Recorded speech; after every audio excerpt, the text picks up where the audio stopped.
U.S. is really responsible for the industrialized agricultural model that just creates a factory for the manufacture of what it would consider cheap meat. The animal becomes just a unit of production.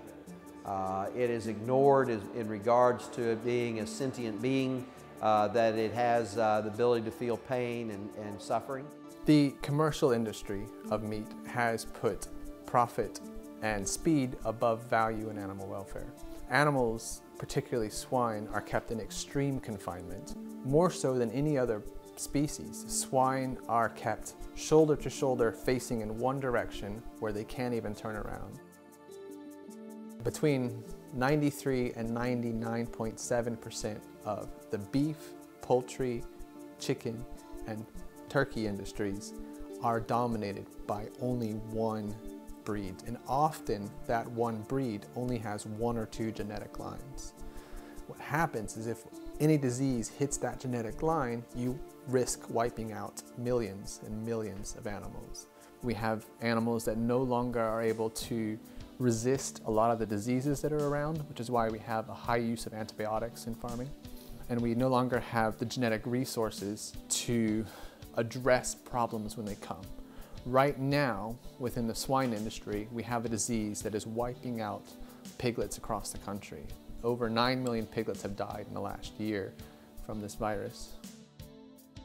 It has a record in the United States and demonstrating that around the world that it has no respect for the environment. Here at Des Moines Water Works, we're responsible for treating water, drinking water for 500,000 Central Iowans. We take our water directly from one of two rivers, corn and soybean and CAFO, that is animal feeding operations, upriver from us, are pushing nitrate concentrations into our source waters and forcing us to remove them to make the water safe for our community. We think agricultural accountability, or the thought that the polluter should pay for cleaning it, has been lost in the public policy discussion. In the summer of 2013, for almost 80 days, we had to denitrify every day at a total cost to our customers of about $1 million. The current technology has to be replaced or we risk public safety and public health by not being able to denitrify, and that will cost $100 million.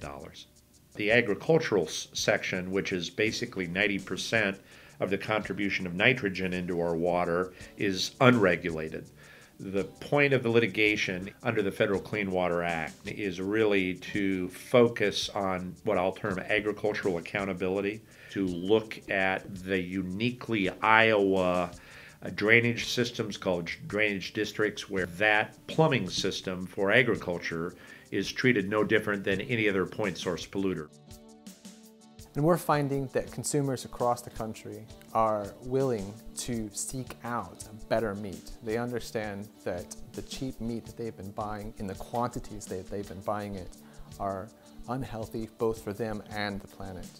And by consuming better meat and less meat overall, we can help to address a lot of those issues and both help the farmer be able to afford to do what they do, help the planet limit the number of animals being raised in horrible ways, and help people enjoy better quality and better tasting meat.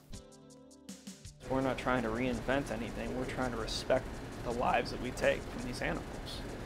What we fight is waste. So recently what we've been doing is we'll take the shoulders, and we actually hand chop them fine and serve in a muse of lamb tartare. We take the breasts or the bellies off. We've been making pastrami out of them. Or back in the corner, there's pancetta made from lamb's belly. We've been taking the loin out as a whole and the legs and cutting them into steaks, serving them kind of as a prime cut. Then we have a separate offal menu, so the actual neck will cut off here and debone and roll thigh and braise, cook sous vide, and have a dish based just on the lamb's neck. So the whole animal will get utilized, every last bit of it.